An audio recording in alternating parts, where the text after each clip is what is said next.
it's almost like Watson's going away present for the year is beating the Ravens. Right. Because he was so good in the fourth quarter, down 31-14. And I think that win, getting them to 6-3, will somehow figure out a way to get them into the postseason. Because I think they're going to win 10 games. The problem is, for a franchise that hasn't won since 1964, as do a little historical scenario, they can't win. Jim Brown was playing. Jim Brown was playing. If you're going to bring up Otto Graham and people like that, you could have brought up Jim Brown. Later in the show. I love that. Brown won his Super Bowl, won his championship, but they now can't win a Super Bowl with P.J. Walker. So I still think they can make the playoffs. It's a terrible blow to the franchise, but I think Walker will be decent enough to get them 10 wins again in the postseason. It was a devastating loss because think about this. Deshaun Watson got an ankle injury and a shoulder injury in the same game and still completed all 14 of his passes. In the second half for about 134 yards. They won the game. Obviously, they were making noise, and here they are. Your thoughts? It's one, to your point, Dog, I think they will be okay with P.J. Walker. They got to make sure that he takes care of the football. This defense is good enough to keep them in games all the way in the fourth quarter. The unfortunate part is Deshaun Watson had his best half of football since he showed up in Cleveland. And you could one could surmise that this could have potentially been the beginning of him getting comfortable and playing at a high level. He wasn't playing great.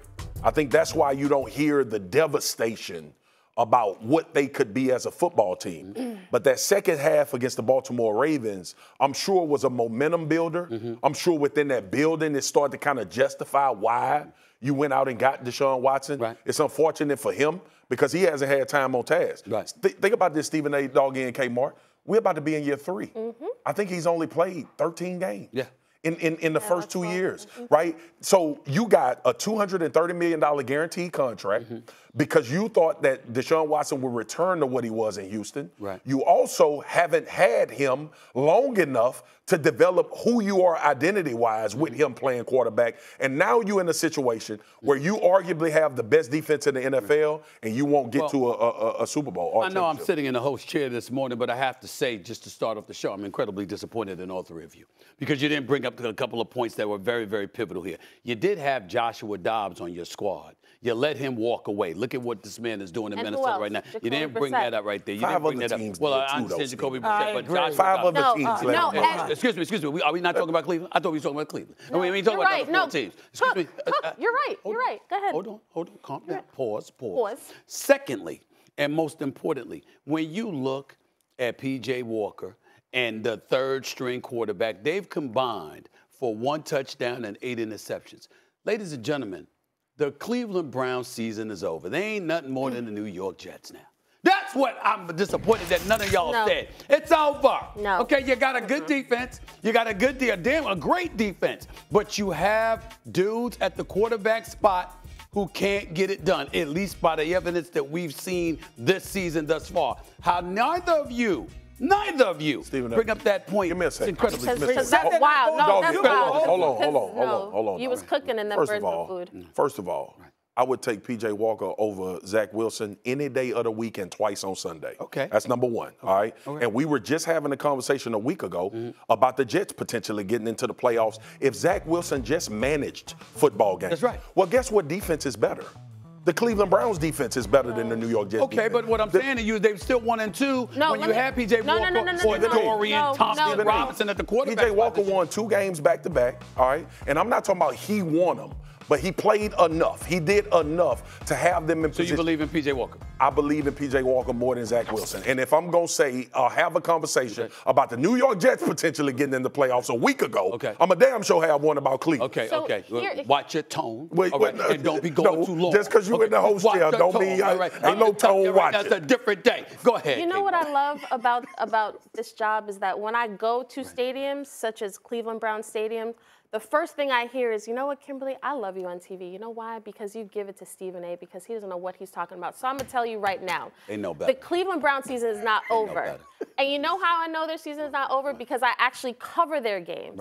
I've actually talked to Deshaun Watson post-game on the field and said, hey, y'all won because of your defense. Talk to me about Myles Garrett. Talk to me about these guys because let's be honest, Deshaun Watson wasn't winning games for them. Which is why I'm disappointed in the question that you said you asked him. Because what I would have asked him is that you do have an elite defense. Do you realize you may be the one holding them up from really winning the Super Bowl with your $230 million contract? Since you want to bring up questions you were going to ask, but they weren't winning. I would have asked that question. They weren't winning the Super Bowl with Deshaun Watson. Not based on. They had a chance. Not based on the way he was playing over the whole. That's my point, which is why I say she should have asked that question. But, Doggy, here's the thing. If I was to ask you, before we found out about Deshaun Watson's shoulder, and I asked you, was Cleveland going to win the Super Bowl? Right. And you said they have a chance. And I asked you what was going to hold them back. What would you have? It was going to be Deshaun Watson. So what changes? So then how the quarterback still is going to hold them back? Season over, as you are saying, Stephen A. Because I'm saying that I was giving them a chance, hoping that Deshaun Watson would elevate his level of play, which he showed us he was capable of doing in the second half. Well, obviously now that second half performance you don't get to live off of because he's gone. Go ahead, Doggy. Excuse me. It's time for Doggy to speak. Molly, go ahead, Doggy. Girl. You may chime in, Doggy, and then we can go back to Swagu. Go ahead. They had a chance, Swagu, to win a Super Bowl because the Browns had some karma going on. They had won a lot of crazy games. That was a great win against the Ravens. They're even in the loss column, and they have an easy schedule. Throw in the idea with Watson playing well, as Steve said, 14, and he's my pal today, 14 for 14 down the stretch. Great comeback, beating Baltimore. You could easily say, with that defense and him raising his level, that they were Super Bowl worthy. Now you can't say that. All right. That's the difference between him and PJ. But Doggy, that's the point.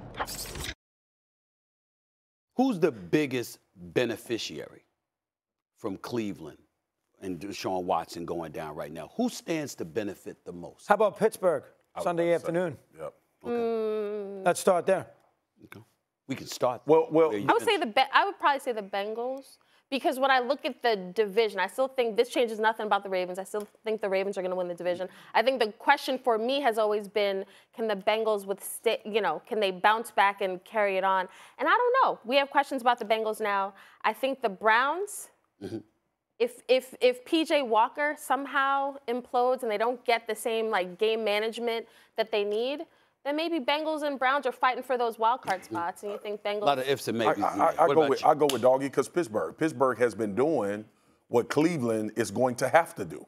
They've been having to manage games until the fourth quarter, stay close enough, and figure out a way to win. Right? So you look at Pittsburgh, they just got a head start on the way Cleveland is going to have to play on the way down the road. The fortunate part for Cleveland is their defense is better than Pittsburgh's. So now you got a situation where you going into the week and you telling PJ Walker, this is your show now. So we changing some things. We going to try not to put you in harm's way in the fourth quarter. This is about coaching now for the Cleveland Browns. The defense, Stephen A., and Doggy and Kmart is good enough to get them to the playoffs. They are that good. It's about P.J. Walker not messing it up. But guess who it was about not messing it up before P.J. Walker became a star? Deshaun Watson. Not much has changed from the idea of what the Cleveland Browns have been majority of the season. Not much has changed. To me, it's more of an indictment against Deshaun Watson because there should be significant change between Deshaun Watson and P.J. Walker. It should be a significant drop-off. I thought the second half performance of against Baltimore provided an indication that change was coming. That's why this injury and him losing time is so detrimental because he has remained the biggest question mark. And we haven't seen, you're given $230 million guaranteed for not just glimpses of the old Deshaun, like consistent, maybe 70% of what we saw in Houston. But you gave that money because you thought he can put us over the top in this division and in this conference. And now we're going to be year 3. To define it, S.A., this injury obviously hurts Cleveland. The injury is more detrimental to Deshaun Watson and this organization as a whole. Obviously, the injury, and P.J. Walker and Torrey Robinson is not better than Deshaun Watson. That's not the conversation. The conversation is, why should we feel any different about where we are now as opposed to where we potentially could have went because of a 30-minute second half of football? He played well, though. He played well against a good defense. Doggy, I'm not taking that away from him. I'm not taking that away. But the problem is you don't know, Doggy. You expect that to have been the jumping off point for the rest of the season, like a second half surge with this offense. And he wasn't bad against Arizona. That it would have been that all right, Dougie, you may have the last one. I may have the.